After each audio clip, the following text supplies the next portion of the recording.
மிகப்பெரிய அடமழை அடிச்சு ஓஞ்ச மாதிரி ஒரு ஒரு நிசப்தமான ஒரு அமைதியான ஒரு நிலை வந்து இப்ப இருக்கு. ஒரு மிகப்பெரிய ஒரு புயலுக்கு ஒரு பிந்தைய ஒரு அமைதி அப்படின்ற மாதிரி இந்த தேர்தல் முடிஞ்சு இந்த 2 நாட்களாக ஒரு மிகப்பெரிய அமைதி நம்ம சேனல்லுமே இருந்திருக்கும். ஸோ ஒரு சின்ன ரெஸ்ட் தான். பர்சனல் ஒர்க்கு, தென் ஆஃபீஸ் ஒர்க்கு இதெல்லாம் கொஞ்சம் செட்டில் பண்ணிட்டு இந்த வீடியோ எடுக்கிறதுக்கு கொஞ்சம் நேரம் எடுத்துக்கிட்டேன். ஏன்னா, அ நெறைய அசை போடக்கூடிய நினைவுகள இந்த தேர்தல் எனக்கு குடுத்துருக்கு. பல நினைவுகள் எனக்குள்ள வந்து புதைஞ்சு கிடக்கு. ஸோ அது வந்து என்னுடைய சைக்கிளிங் ஈவென்ட்ஸ் அந்த ஒரு சாதனைகள் படைச்ச அந்த நினைவுகளா இருக்கட்டும். அதற்கு பிறகு நான் சந்தித்த 2019 பாராளுமன்ற தேர்தல், உடனே 2019ல பாராளுமன்ற இடைத்தேர்தல், 2021 சட்டமன்ற பொதுத் தேர்தல், அதோட உள்ளாட்சி தேர்தல், அதுக்கப்புறம் ஈரோடு கிழக்கு இடைத்தேர்தல், அதை தொடர்ந்து நடந்த 2024 பாராளுமன்ற பொதுத் தேர்தல், இப்போ 2026 சட்டமன்ற பொதுத் தேர்தல். நம்ம எல்லாருக்குமே நிறைய தேர்தல்கள் நிறைய விஷயங்களை வந்து புதுசு புதுசா நம்மளுக்கு அறிமுகப்படுத்திக்கிட்டே இருக்கு. நிறைய புதிய தலைவர்களை நமக்கு அறிமுகப்படுத்திக்கிட்டே இருக்கு. ஒவ்வொரு தேர்தல்லையும் ஒரு ஒரு புதுமுகங்கள் வரும். அந்த ஒரு தேர்தலை மட்டுமே நம்ம வந்து அவர்களை பார்க்க முடியும். அடுத்து அவங்க பழைய முகங்களாக மாறிடுவாங்க. அது மாதிரி 2026ல ஒரு மிகப்பெரிய ஒரு புதுமுகம் தமிழக வெற்றிக் கழகம் தளபதி விஜய் அவர்கள். அவருக்கு எந்த ஒரு கண்டிஷனும் இல்லாமல் நம்ம வந்து பேராதரவு கொடுத்து நம்ம பேசிட்டு வந்தோம். பல ஊடகங்கள் விவாதங்களில் கலந்துக்கிட்டு இருந்தோம். அண்ட் தென் சமீபத்தில் இந்த தேர்தலில் கூட முழு பங்களிப்பை இந்த தேர்தலில் நான் நின்னா எப்படி வந்து அந்த ஒரு தேர்தலை அணுகணும் அந்த மாதிரி வேலூர் சட்டமன்ற தொகுதியில் முழு வீச்சில் இறங்கி வேலை செஞ்சேன். ஸோ இதில் வந்து எந்த ஒரு லாப நோக்கமும் கிடையாது, எந்த ஒரு உள்நோக்கமும் கிடையாது. பியூர் பாலிடிக்ஸ், வேற ஒன்றும் கிடையாது. Pure politics. ஸோ இது பிஸ்னஸும் இல்லை, இது பர்சனலும் இல்லை, பியூர் பாலிடிக்ஸ் மட்டும்தான். ஸோ முதல் தலைமுறை தலைவர்களை நமக்கு அறிமுகப்படுத்தியிருந்தாங்க. ஸோ இந்த முதல் தலைமுறை தலைவர்களை நிறைய ஏளனம் பேசினாங்க. தற்குறிகள்னாங்க, அவங்களுக்கு ஒன்றுமே தெரியாது அப்படின்னாங்க, விசிலடிச்சான் கூட்டம் அப்படின்னாங்க, ரசிகர் மனப்பான்மையோடு அவங்க வந்து ஒரு கண்ட்ரோல் இல்லாமல் வந்துக்கிட்டு இருக்காங்க, அவங்களுக்கு எந்த ஒரு கட்டுப்பாடுமே இல்லை, வழிநடத்த தெரியாத ஒரு தலைவன், அவனுக்கே வந்து ஒன்றும் தெரியாது, அந்த தலைவனுக்கே ஒன்றும் தெரியாது, இப்படிலாம் வந்து அவங்க மேலே அவதூறுகள் அள்ளி வீசிக்கிட்டே இருந்தாங்க. நம்ம அந்த அவதூறுன்ற அம்புகள் எல்லாம் முன்னாடி நின்று கேடயமாக நிறைய வாங்கியிருக்கோம். அதுக்கு திரும்ப அந்த அம்புகளை பிடுங்கி நம்ம எரிஞ்சிருக்கோம். ஸோ அதையெல்லாம் தாண்டி மக்கள் நம்ப மாட்டாங்க. இந்த கூட்டம்லாம் ஓட்டாக மாறாது. மக்கள் வந்து திரையில் பார்ப்பாங்க, தரையில் வந்து தலைவனாக பார்க்க மாட்டாங்க. இப்படிலாம் பல விதமாக வந்து இந்த நெரேட்டிவ்ஸை செட் பண்ணிட்டு திமுக, அதிமுக, பாஜகன்னு நிறைய அவங்களுக்கு தேவைப்பட்ட நேரங்களில் அதை வந்து ஒரு நெரேட்டிவாக பப்ளிக் கிட்ட கொண்டு போய் சேர்த்துடலாம். எப்படி இதுக்கு முன்னாடி வந்த புதுமுகங்கள்லாம் ஒழிச்சு கட்டணுமோ அழிச்சோமோ அந்த மாதிரி வந்து விஜயையும் அழிச்சிடலாம் ஒழிச்சிடலாம் அப்படின்னு யோசிச்சாங்க. ஆனால் மக்கள் வேற மாதிரி யோசிச்சுட்டாங்க. என்னன்னா, இன்னும் தேர்தல் முடிவே வரல, என்னப்பா இப்படி பேசிட்டு இருக்க அப்படின்னா, இந்த தேர்தல் முடிவு தெரியணுன்ற அவசியம் கிடையாது. இது வந்து தமிழக வெற்றி கழகத்துக்கு வெற்றி கிடைக்கலாம், தோல்வி கிடைக்கலாம், இல்லை படுதோல்வி கூட கிடைக்கலாம். ஆனால் மக்கள் கிட்ட எழுந்த இந்த எழுச்சி அது வந்து இன்னொரு தலைவனால புதுசாக உருவாக்கிட முடியுமான்னு கேட்டிங்கன்னா சத்தியமாக சாத்தியமே இல்லைங்க. இதுக்கு முன்னாடி கூட இந்த மாதிரியான ஒரு எழுச்சி எழுந்திருக்க வாய்ப்பு இல்லை. எம்ஜிஆர் அவர்களுக்கு மிகப்பெரிய எழுச்சி இருந்தது உண்மை, நான் கண்ணால் பார்க்கல. விஜயகாந்த் அவர்களுக்கு நான் கண்ணால் பார்த்தேன், பட் ஆனால் இந்த அளவுக்கான எழுச்சி கிடையாது.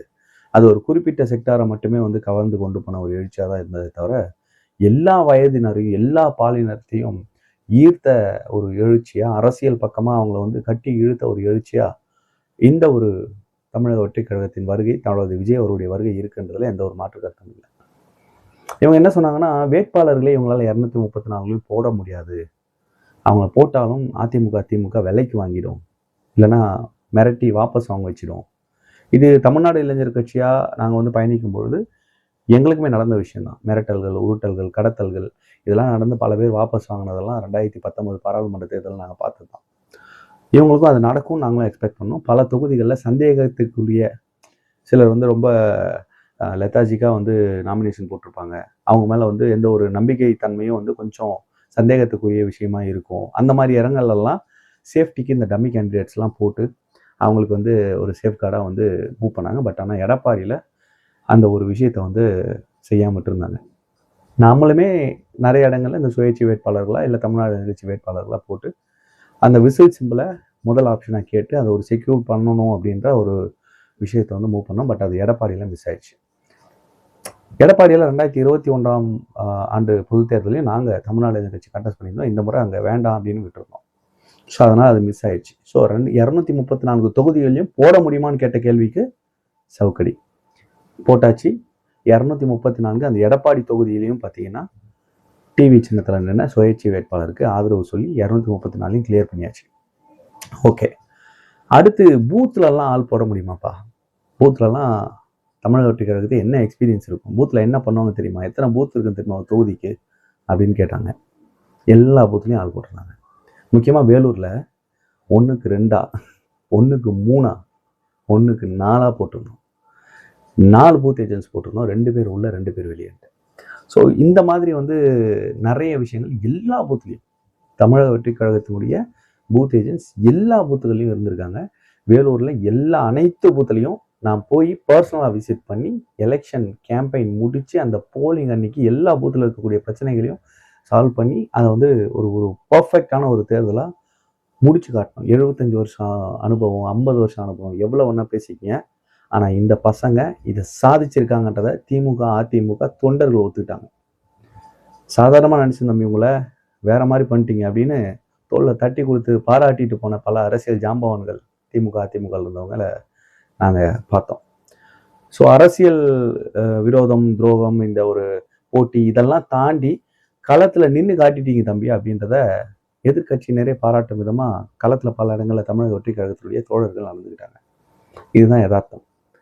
அதை தாண்டி மக்களுடைய பேராதரவுன்னு ஒன்று இருக்கு இல்லையா, அது அதை கணக்கெடுக்க முடியல. ஏன்னா முன்னாடி ஈக்குவேஷன் எப்படி இருக்குன்னா, அதிமுகவில் இவ்வளோ கொடுத்தாங்க தம்பி, திமுகவில் இவ்வளோ கொடுத்தாங்க தம்பி, அதனால அவங்களுக்கு பாதி இவங்களுக்கு பாதி, உங்களுக்கு வேணா 1 போடுறேன்ப்பா, 10 ஓட்டு இருக்குன்னா அவங்களுக்கு 4, இவங்களுக்கு 4, உங்களுக்கு 2 இல்லைன்னா 1 அப்படின்ற மாதிரி ஒரு ஈக்குவேஷன் சொல்லிக்கிட்டு இருந்தவங்க, அதிமுக திமுக காசு கொடுத்தாங்க தம்பி, அவங்களுக்கு 1 ஓட்டு இவங்களுக்கு 1 ஓட்டு, மிச்சம் இருக்கிற 8 ஓட்டு உங்களுக்கு தம்பி. இதை கண்கூடா பார்க்குறோம். எனக்குமே பிரமிப்பு என்னன்னா, யாரை கேட்டாலும் நான் தாவேக்காக தான் போட்டேன், தாவேக்காக தான் போட்டேன், தாவேக்காக தான் போட்டேன்றாங்க. புரியல. ஏன்னா இதை இது ஏதோ பெருமைக்காக முன்னாடி பேசுவாங்க. திமுக காரங்களை பார்த்தா திமுக போட்டேன்னு சொல்றது, அதிமுக காரனை போட்டேன் அதிமுக காரனை போட்டேன்னு சொல்றது. இதெல்லாம் தாண்டி இப்ப திமுக அதிமுக காரங்களே என்னால என் ஓட்டை மட்டும் தான்ப்பா போட முடியுது, என் கட்சிக்கு என் குடும்பத்துல 3 ஓட்டு உனக்கு தான்ப்பா விழுந்திருக்கு அப்படின்னு சொல்லக்கூடியதை தான் அதிகமா கேட்க முடியுது. தாவேக்காவுக்கு 15%பா, 20%பா, சீட்டெல்லாம் கன்வெர்ட் ஆகாதுப்பா, அதை தாண்டி போகாதுப்பா அப்படின்னு சொல்லிட்டு இருந்தவங்களாம் இப்போ 30 வரைக்கும் வந்துட்டாங்க. நான் என்ன சொல்றேன்னா, வேலூர் தொகுதியை பொறுத்த வரைக்கும் நாங்கள் 50% தொடுவோம் அப்படின்ற ஒரு நம்பிக்கை எனக்கு இருக்கு. ஏன்னா அந்த அளவுக்கான மக்களுடைய ரிசப்ஷன், ஒரு பூத்லையும் ஓட்டு போடுறதுக்கு வரிசையில் நின்ன மக்களை நான் சந்திச்சேன், வரிசையில சந்திச்சேன். அவங்க போட்டுக்கிட்டு இருந்த காஸ்டியூம் பேசிச்சு, அவங்க கூட நிற்கிற அவங்களுடைய வாரிசுகள் பேசினாங்க. அவங்க எல்லாருமே சொன்ன விஷயம், அண்ணா ஏன்னா பிரச்சாரங்கள்ல முழுமையாக நம்ம பார்த்தாங்க, நிறைய இடங்களை நம்ம ரெகக்னைஸ் பண்ணாங்க. ஆல்ரெடி நீங்கள் சேனலில் பேசிட்டு இருந்தீங்களா, அவங்க நல்லா பேசுவீங்க, பார்த்துருக்கேன், நீங்கள் உங்கள் சேனலில் பார்த்துருக்கேன், வேலூர் என்கே சேனல் சப்ஸ்கிரைபர் அப்படின்னு சொல்லி நிறைய பேர் நம்ம தொகுதிக்குள்ளார இதுதான் ஃபர்ஸ்ட் டைம்னு வச்சுக்கிங்களேன். இந்த மக்களை சேனல் கொஞ்சம் ரீச் ஆனதுக்கப்புறம் நான் மக்களை போய் நேரடியாக சந்தித்து இந்த ஒரு எலெக்ஷன் கேம்பெயின் பண்ணுது அப்படின்றது இந்த முறை தான்.